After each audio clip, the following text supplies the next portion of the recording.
Evening, folks. DC Works here. Tonight I thought we'd talk about the Snap-on flat screwdriver, the round shanked screwdrivers. I have here a almost complete set. There are some that I'm missing, but it is a nice set. Some of them are bolstered, and some just have the round shank. So to begin with, on the bolstered ones, we have the SDD2 2-inch, and that's the bolster. You can use a 5/16 wrench on the bolster on that one. The SDD4, making it a 4-inch. That'd be the 3/8 wrench.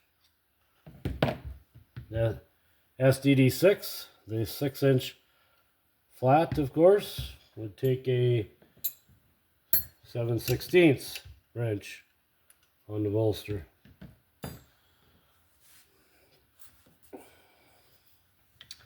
The SDD8 would take, it's an 8-inch screwdriver, would take a 1/2 inch.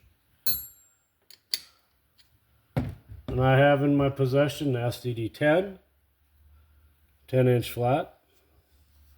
That's a good one for indexing GM oil pump for putting in your distributor.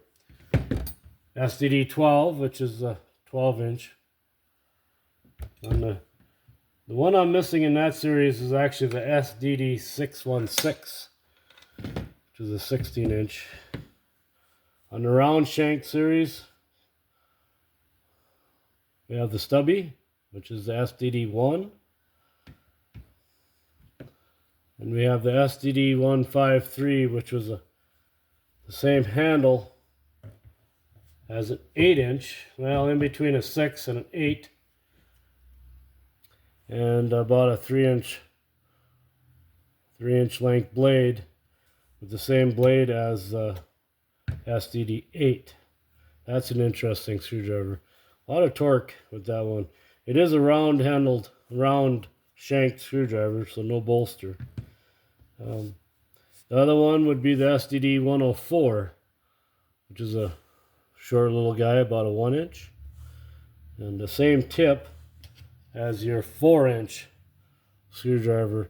I don't know this for a fact, but that 104 might designate that 1-inch with the 4-inch. Not sure. If anybody knows, let me know. So, interesting set of the older, hard-handled Snap-on screwdriver. If you like my content, please like and subscribe. Thanks for the support. Thank you. Good night.